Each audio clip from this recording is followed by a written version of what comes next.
पहला कुरिन्थियों अध्याय 3।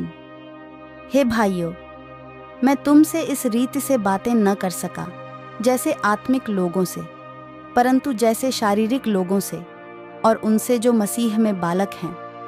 मैंने तुम्हें दूध पिलाया, अन्न न खिलाया, क्योंकि तुम उसको नहीं खा सकते थे, वरन अब तक भी नहीं खा सकते हो, क्योंकि अब तक शारीरिक हो।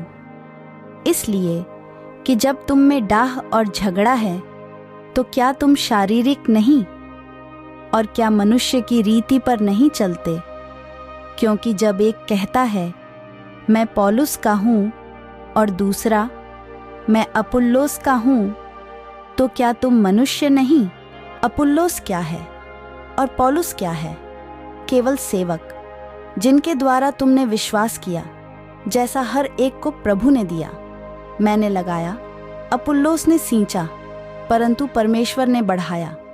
इसलिए न तो लगाने वाला कुछ है और न सींचने वाला, परंतु परमेश्वर ही सब कुछ है जो बढ़ाने वाला है। लगाने वाला और सींचने वाला दोनों एक हैं, परंतु हर एक व्यक्ति अपने ही परिश्रम के अनुसार अपनी ही मजदूरी पाएगा, क्योंकि हम परमेश्वर के सहकर्मी हैं। तुम परमेश्वर की खेती और परमेश्वर की रचना हो। परमेश्वर के उस अनुग्रह के अनुसार जो मुझे दिया गया, मैंने बुद्धिमान राजमिस्त्री के समान नींव डाली और दूसरा उस पर रद्दा रखता है।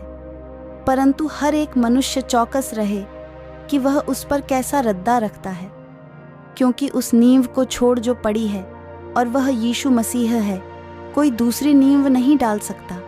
यदि कोई इस नींव पर सोना या चांदी या बहुमूल्य पत्थर या काठ या घास या फूस का रद्दा रखे, तो हर एक का काम प्रकट हो जाएगा, क्योंकि वह दिन उसे बताएगा।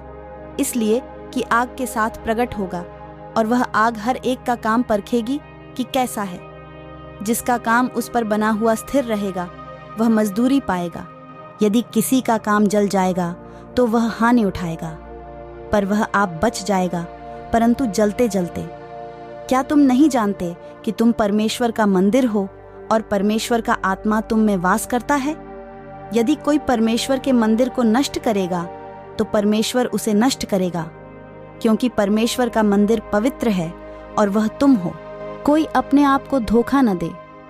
यदि तुम में से कोई इस संसार में अपने आप को ज्ञानी समझे, तो मूर्ख बने कि ज्ञानी हो जाए, क्योंकि इस संसार का ज्ञान परमेश्वर के निकट मूर्खता है। जैसा लिखा है, वह ज्ञानियों को उनकी चतुराई में फंसा देता है। और फिर प्रभु ज्ञानियों के विचारों को जानता है कि वे व्यर्थ हैं।